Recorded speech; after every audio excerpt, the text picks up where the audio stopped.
علی سے ولا اور عقیدت ایسی چیز ہے جس کے بغیر نہ انسان کو دنیا میں عزت مل سکتی ہے نہ آخرت میں نجات مل سکتی ہے۔ روایت ہے رسول پاک صلی اللہ علیہ وآلہ وسلم حضرت کی خدمت میں صحابہ بیٹھے تھے۔ رسول پاک صلی اللہ علیہ وآلہ وسلم نے فرمایا بروز قیامت اللہ تعالیٰ ایک ایسی قوم کو قبروں سے اٹھائے گا جن کے چہرے نورانی ہوں گے، جو نور کی کرسیوں پر جلوہ افروز ہوں گے، جن کا لباس بھی نورانی ہوگا، جو انبیاء کے ہمنشین ہوں گے، جن کو شہداء کا درجہ ملے گا۔ ایک صحابی نے پوچھا یا رسول اللہ کیا میں بھی ان میں شامل ہوں؟ رسول پاک صلی اللہ علیہ وسلم نے فرمایا نہیں۔ دوسرے صحابی نے پوچھا یا رسول اللہ کیا میں بھی ان میں شامل ہوں؟ رسول پاک صلی اللہ علیہ وآلہ وسلم نے فرمایا نہیں۔ اور حضرت علی علیہ السلام کے سر مبارک پہ ہاتھ رکھتے ہوئے فرمایا وہ قوم جو قبروں سے اس حالت میں محشور ہوگی، اس حالت میں نکلے گی کہ چہرے نورانی، لباس نورانی، نورانی کرسیوں پر جلوہ افروز، انبیاء کے ہمنشین، شہداء کے مراتب پہ فائز، وہ علی اور علی کے شیعہ ہیں۔ وہ قوم علی اور علی کے شیعہ ہیں۔ لہذا برادران ایمانی، حق ہمارے ساتھ ہے، ہم حق کے ساتھ ہیں، یعنی ہم ہی حق کے پیروکار ہیں، ہم ہی علی کے پیروکار ہیں۔ آج اس عقیدے کی حفاظت کی ذمہ داری ہے۔ اور ایک جملہ امام حسین علیہ السلام کا، امام حسین علیہ السلام نے ایک دفعہ ایک شخص سے فرمایا وقال علیہ السلام لرجل ایہما احب الیک رجل یروم قتل مسکین قد ضعف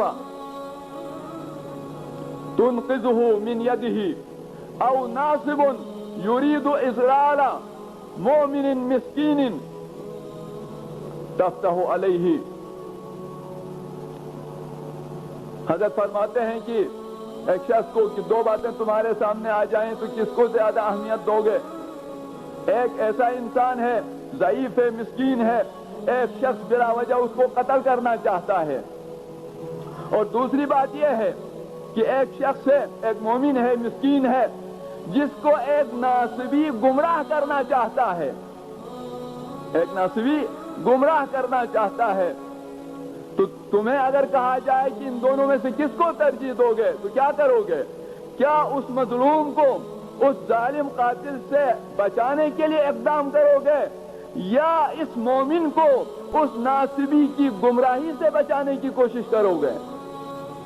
پھر حضرت خود جواب دیتے ہیں بل انقاذ هذا المسکین المومن من ید هذا الناصب، ترجیح اس کو حاصل ہوگی، وہ قتل ہو جائے، وہ ایک آدمی کا قتل ہے، لیکن اگر ایک مومن گمراہ ہو جائے تو یہ ایک قتل نہیں، ساری انسانیت کا قتل ہے۔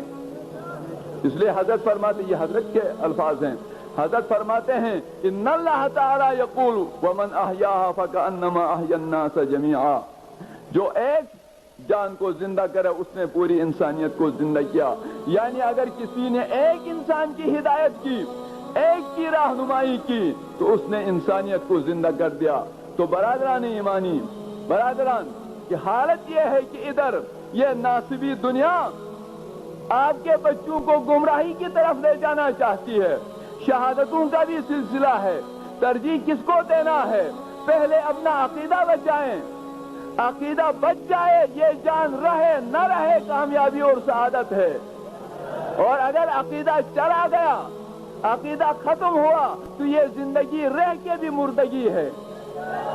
اس لیے امام حسین علیہ السلام نے فرمایا موت فی عز خیر من حیات فی الذل، کہ عزت کے ساتھ موت بہتر ہے ذلت کی زندگی سے، اور فرمایا ہیہات من الذلہ۔ برادران، یہ ہے صورتحال۔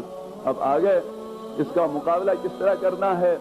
علماء سے گزارش ہے، آپ حضرات سے گزارش ہے، یہ سوچیں، اور انشاءاللہ تعالی آپ ضرور بیدار ہوں گے، اور اپنے وقت کے جو آپ کے خلاف مشکلات و مسائل ہیں ان کا مقابلہ کرنے کے لیے عزم مصمم کریں گے.